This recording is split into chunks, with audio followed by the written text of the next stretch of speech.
guys, LeTHaLiTy here again. Just bringing you a gameplay I got playing League Play yesterday. Uh, Game starts off kind of slow, but ended up picking up in the end, going 55 and 11.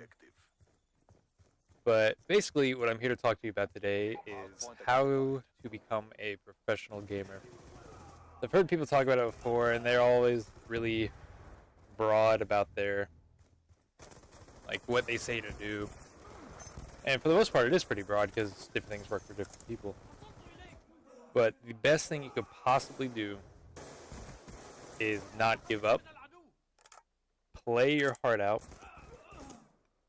Also, is to play smartly and learn from your mistakes and learn from the things you do. So when you actually are playing several hours a day, that you're not just wasting them by playing over and over again and making the same mistakes. You have to be cognitive of your actions and realize your positioning and what you're doing and how it could be better. One of the easiest ways to recognize your mistakes is actually watching streams of other professional players' gameplays and basically learning from them. Just seeing what they do, just basically question everything they do. Just go like, like why were they sitting here, things of that nature.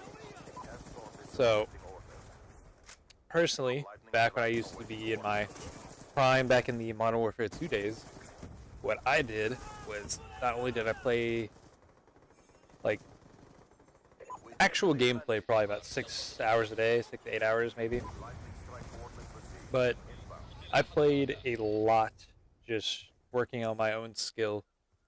That helps to an extent, but then you have to play smartly as well. And that's where, like, scrimming better teams comes into play, people you always lose to. Because my team at the start of the game, like, we didn't win a single scrim for, like, 2-3 months easily. It's really discouraging, but, we never gave up. We were always calm, we worked on our issues. And then all of a sudden, like, everything started clicking, we started winning more games, and we started, like, winning everything, every scrims we played. Then we started scrimming, professional teams at the time, and we started beating them consistently. So then we started playing tournaments, and, that's when we started getting known. Got some pro points from the MLG tournaments they hosted back in the day, as well as a little bit of money here and there. But nothing like it is today, which is very fortunate. The community's grown this much with the help of, advertising and players and teams like Optic, stuff like that, who have bridged the gap, or done what they can to bridge the gap between competitive and like public match players. So basically, you just have to keep playing, play smartly, and know why you're doing the things you're doing. Like, position yourself. Like, if you're getting set up and you need to make a huge play or clutch something, like, position yourself to give you the best chances to do that. Like, you really need to focus on, like, sitting somewhere smart. If you're an AR player, like, setting up, like, an anchor role, for instance, in this game, like, you need to be shot from the least ways as possible while watching, most ways as possible. That comes with team setups and just how you position yourself personally. I actually get this question a lot on when I stream, is how do you get your shot better? And, that could be different for anyone, really. But it's going to sound pretty cliche, but I would recommend getting a scuff or burn controller. The ones that have the paddles on the back and everything. And make one of them your jump button. Should be A for Call of Duty, at least. Because what it allows you to do is it allows you to be able to jump and maneuver throughout the map fluidly without ever taking your thumb off the right analog stick for aiming. Now, some people will argue that's a bigger deal than I don't know. I don't know how to put it. Some people say it's a huge, massive difference, and personally, I don't think it's a massive difference. But it does help your shot. That's undeniable. Just that being able to play that fluidly helps a lot. Other than that, whenever you're playing games, like, just focus on your shot, and if you're really just trying to get your shot better, try to focus on hitting every single bullet you fire. Like, learn how the guns work inside and out. Like, be able to move and adjust to make sure like every bullet you fire hits. You know, be really meticulous about it. And like if you keep doing that over and over again for like a couple weeks, you'll definitely recognize the difference in your shot.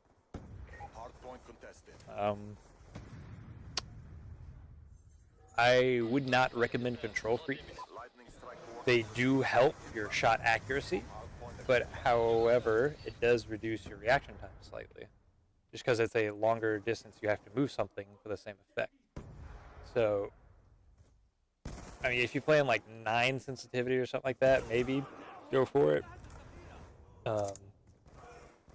Otherwise, I would just, if you just want your shot better and nothing's working, just try lowering your sensitivity. Like, it's going to sound counterintuitive maybe to you or like really obvious, but it's really not a bad option. Sensitivities, if you change them, they could actually alter your play style depending.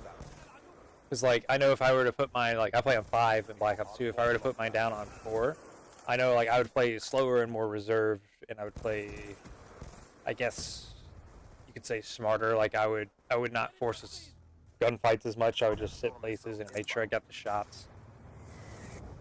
You know, it all just comes with preference and whatever it is you like.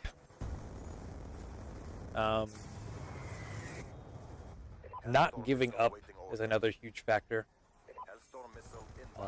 I have a fairly large experience with giving up games.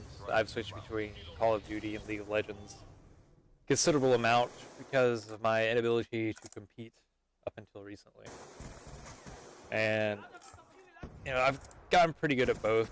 Like, I've obviously been a professional COD player in the past, and I am at high platinum in League of Legends, which is above 2,000 elo. So like, I know what it takes. It's just you can't give up, even when it looks down. Like when you can't find a team. You know, I'm guilty of it as well. You really just can't give up. It's the worst possible thing you can do for yourself. Because like giving up, like you never know what could happen. You could have someone could have been hitting you up, just like, hey, I want a team with you. You know, like that could have been your team to like break into the scene, like, or maybe the team before you break into the scene, like you get noticed with them and stuff like that. Which brings me to my next point. In the Call of Duty community, you always wonder why people will sketch on you, like whenever you have a team. Like, people will leave and join other teams seemingly for no reason. And it happens a lot. I've done it over my Call of Duty career as well. Is what people do, you know, it kind of sounds scumbaggy, but it really isn't. Is you have to do what's best for yourself. If you know there's another team that's better than your current team and they want you to play with them, then by all means, like, try it, go for it. Like, you know, it might sound like a bad thing, but you know, it's you you're talking about. Like, you have to look out for yourself. That's what it all comes down to. Like, if, for instance, my team right now, if I get an offer from like, you know, like a set team with a bunch of sponsors and stuff like that, like that's an opportunity I can't pass up, and like they know that, and like if someone on my team gets that same offer, like I know that. It's just something you have to be prepared for. You know, it does kind of suck, but at the same time, it's like you can't hold someone back, and you can't hold yourself back.